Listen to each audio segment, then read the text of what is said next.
A Bíblia pode ser amada, odiada, dignificada, difundida, desprezada, proibida, aceita ou questionada. Este livro com certeza desperta muitas reações e diversos sentimentos. A leitura da Bíblia é essencial a todo cristão, e se você já quis ler a Bíblia, ou leu algumas partes, ou quer lê-la, mas não sabe como começar a ler, ou não consegue entendê-la, fique até o fim, porque hoje falaremos sobre como ler a Bíblia. Vamos ao vídeo.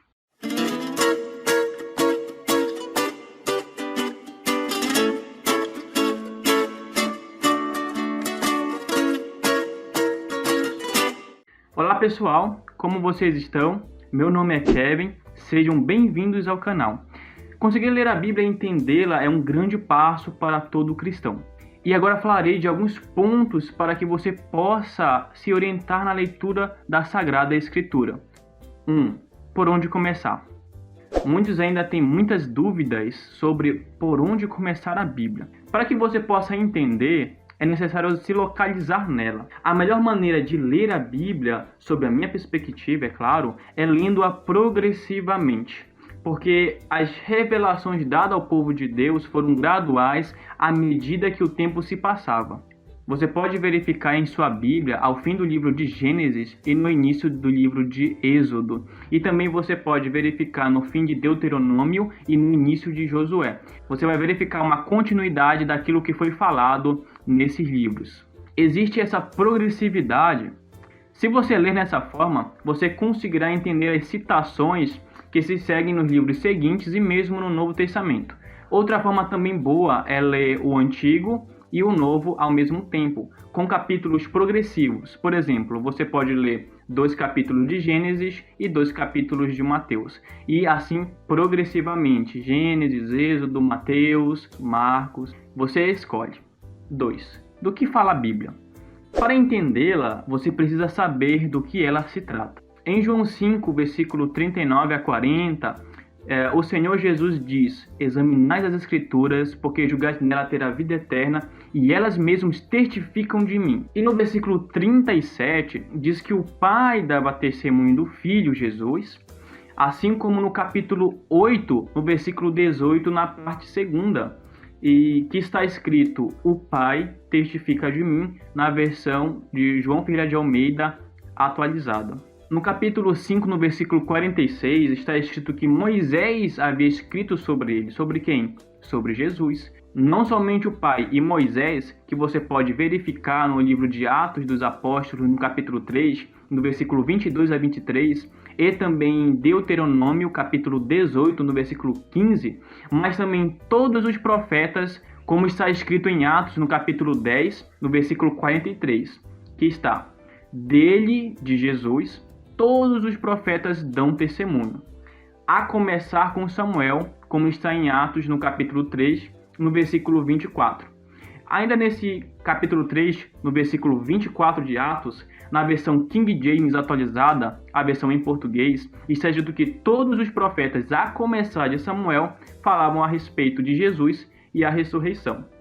O que pode também ser visto em Romanos, no capítulo 1, no versículo 1 a 3, e diz que, com relação aos profetas e o evangelho prometido pelas Sagradas Escrituras através dos profetas, com respeito a seu filho, a Jesus, que veio da descendência de Davi. Além deles, também o profeta, salmista e rei, que é Davi, dava testemunho a respeito de Jesus e sua ressurreição, como em Atos, no capítulo 2, no versículo 30 a 31. Você pode verificar em sua Bíblia, é só você abrir e ler nesses versículos que foram citados até agora. Nessas afirmações, podemos entender que as Escrituras dão testemunho de uma pessoa viva, de Jesus Cristo. Ou seja, para compreendê-la, basta se lembrar que a Bíblia dá testemunho de Jesus, uma pessoa viva. 3. Alegorias da Bíblia. Como ela se trata de Cristo, podemos ver muitas alegorias, isto é, sombras e prefigurações a respeito dele. De quem? De Jesus. O apóstolo Paulo, em Gálatas capítulo 4, no versículo 21 a 31, alegorizou a Bíblia ao falar que as duas alianças eram vistas nas pessoas de Agar, a egípcia, e Sara, a mulher de Abraão. Enquanto H se refere à antiga aliança firmada no Monte Sinai com o povo de Deus, o povo de Israel, Sara se referia à nova aliança. Em outro momento, em Romanos capítulo 5, no versículo 14, ainda fala que Adão prefigurava Cristo, aquele que havia de vir.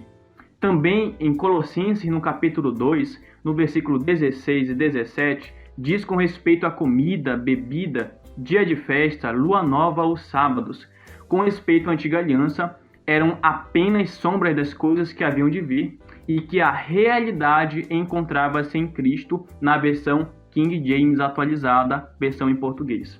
E por fim, em Hebreus 10, no versículo 1, diz que a lei era uma sombra dos bens vindouros. Na verdade, você pode ver muitas outras prefigurações de Cristo aos montes no Novo Testamento. O que você precisa entender é que o Antigo Testamento deve ser visto sob o viés do Novo, e o Novo é explicado pelo Antigo. Na verdade, a Bíblia é autoexplicativa.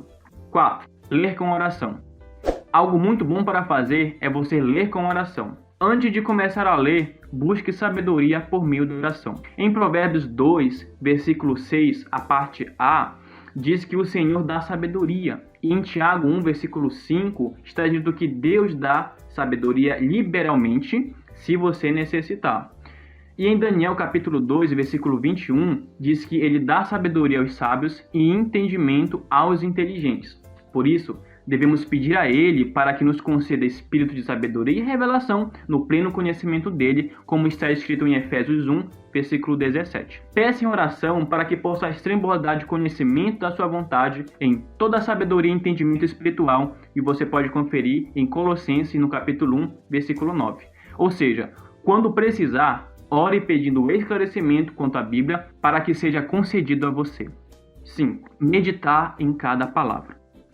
Meditar em cada palavra ajudará você a entender e a também não se esquecer quando precisar. Sejamos como o salmista de Salmo 119, que amava a palavra e que sempre meditava nela. E isso é uma recomendação do Senhor para nós também. Devemos meditar na palavra de dia e de noite, como está escrito em Josué capítulo 1, versículo 8, quando o Senhor fala a Josué após Moisés ter sido recolhido para o povo. 6. Sempre esteja lendo.